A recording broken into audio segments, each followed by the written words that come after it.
Good morning to all of you. Today I am going to explain you about relative lowering of vapor pressure. As you know, when a solid solute is dissolved in liquid solvent, the vapor pressure of solvent decreases. उसी पर हम बात करते हैं. According to Raoult's law, आप जानते हैं, पढ़ चुके हैं पहले भी, P1 equal to P1 not x1. यहाँ पर P1 जो P1 है, ये this is the vapour pressure of solvent in solution. Vapour pressure of solvent in solution. और ये जो वैल्यू है, यह है vapour pressure of pure solvent. और ये है mole fraction of solvent in solution. तो इस तरीके से आप देख रहे हैं कि ये जो है राउल्ट्स लॉ आप पहले भी पढ़ चुके हैं.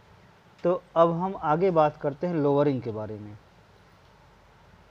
When solute is dissolved in a solvent in order to prepare a solution, the decrease in, ध्यान दीजिएगा, ये चीज बताना है, the decrease in vapor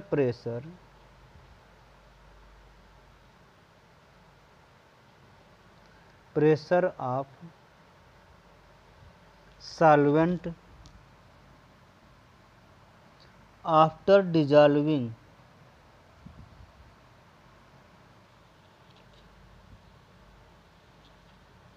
solute in it is called as vapor pressure lowering. Vapour pressure lowering कहा जाता है. मतलब कि उसमें कमी जो हो जाती है उसी को हम कहते हैं लोअरिंग. अब देखिए, जैसे मान लीजिए यहाँ पर सपोज दैट आपने देख लिया कि P1 नॉट जो है यह प्योर सॉल्वेंट का वेपर प्रेशर है और ये P1 जो है vapour pressure of solvent in solution है. तो हम निकालते हैं लोअरिंग. तो लोअरिंग का मतलब क्या हो जाएगा, डेल P कितना कम हुआ, डेल P1 इक्वल टू यहाँ हो जाएगा P1 नॉट माइनस P1. क्योंकि ये है क्या, यहाँ जो निकाला गया है यही है लोअरिंग इन वेपर प्रेशर. तो P1 नॉट तो हमारा वही है. हम P1 की वैल्यू पुट करते हैं फ्रॉम राउल्ट्स लॉ. ये इक्वेशन नंबर इसको हम फर्स्ट मानते हैं. तो यहाँ लिखेंगे फ्रॉम इक्वेशन नंबर फर्स्ट.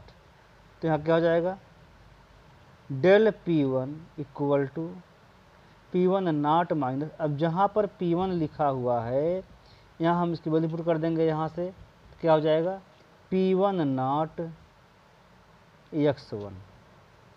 अब यहाँ पर हम कॉमन लेते हैं, R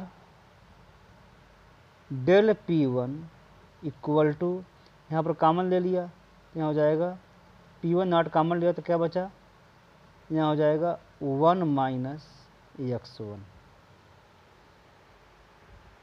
अलजेब्रिक रूप से इसको हम सॉल्व करते हैं. यहाँ कॉमन लेते हैं तो यहाँ 1 बचेगा, यहाँ बचेगा 1 माइनस, यहाँ 1 होगा, यहाँ 1 बचेगा.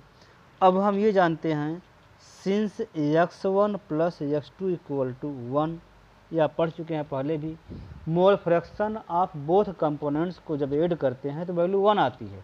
तो अब देयरफॉर अगर हम इसको इधर लाते हैं तो क्या हो जाएगा, x2 equal to 1 minus x1. ये जो है ये वैल्यू आती है. हम इसी वैल्यू को पुट कर देते हैं, जहाँ ये लिखा हुआ है वहाँ जगह पर हम इसको लिख देंगे यहाँ. तो यहाँ पर फिर वैल्यू वही आएगी, del P1 equal to P1 not x2. ये है equation number second.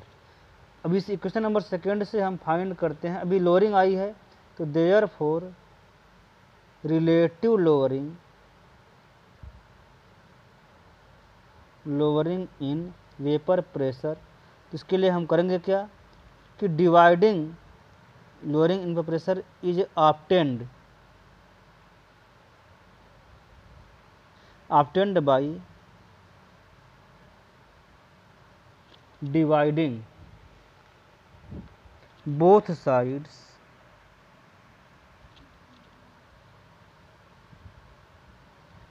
by P1 not. हम P1 नॉट से इसको डिवाइड करते हैं, तो देख लीजिए डिवाइड करेंगे तो क्या हो जाएगा, यहाँ हो जाएगा del P1 upon P1 not equal to P1 not into x2 upon P1 not. कुछ नहीं करना है, इसी इक्वेशन को हम दोनों में साइड में P1 नॉट से डिवाइड कर दिया, तो क्या हो जाएगा, ये वैल्यू दोनों ये कट जाएगा, तो यहाँ क्या आता है वैल्यू, फिर वैल्यू आती है del P1 upon P1 not equal to, यहाँ आ जाता है x2। अब आप देखिए यहाँ पर x2 का मतलब क्या हुआ, x2 आप पढ़ चुके हैं, x2 equal to number of moles of solute upon number of moles of solute and solvent, दोनों का हम जो है निकालते हैं।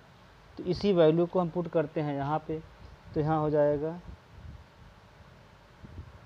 Del P1 upon P1 not equal to N2 upon N1 plus N2।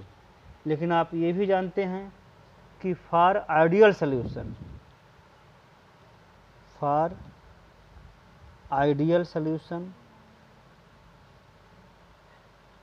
Are very dilute solution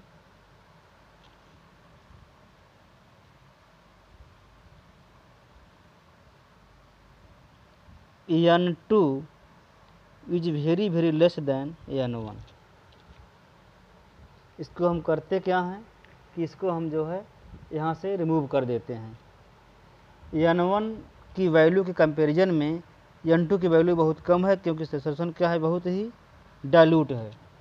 तो ऐसे में क्या हो जाएगा, यहाँ पर हम इसको जो है क्या करेंगे, रिमूव कर देते हैं। तो therefore del P1 upon P1 not equal to N2 upon N1। तो यहाँ पर भी हम ये देख लीजिए, N2 की वैल्यू क्या हो जाएगी, यहाँ पर N का मतलब होता है mass of compound upon molar mass, ये फार्मूला होता है, ये number of moles equal to given mass upon molar mass. तो इसको हम ऐसे रखते हैं, देख लीजिए del P1 upon P1 not equal to, यहाँ W2 सॉल्यूट का है, W2 अपान M2, फिर इसके लिए क्या हो जाएगा W1 अपान M1। ये मास ऑफ सॉल्यूट और मोलर मास ऑफ सॉल्यूट, ये मास ऑफ सॉल्वेंट और ये मोलर मास ऑफ सॉल्वेंट। अब इसमें करेंगे क्या कि इसको यहाँ ले आते हैं, जो नीचे है सबसे ऊपर जाएगा, ये यहाँ आ जाएगा। तो अब इसको फिर से इसको चेंज करके आगे से फाइंड करते हैं, नेक्स्ट पेज में चेंज करते हुए देखिए। तो जो वैल्यू हमारी आती है वो इस तरीके से आती है,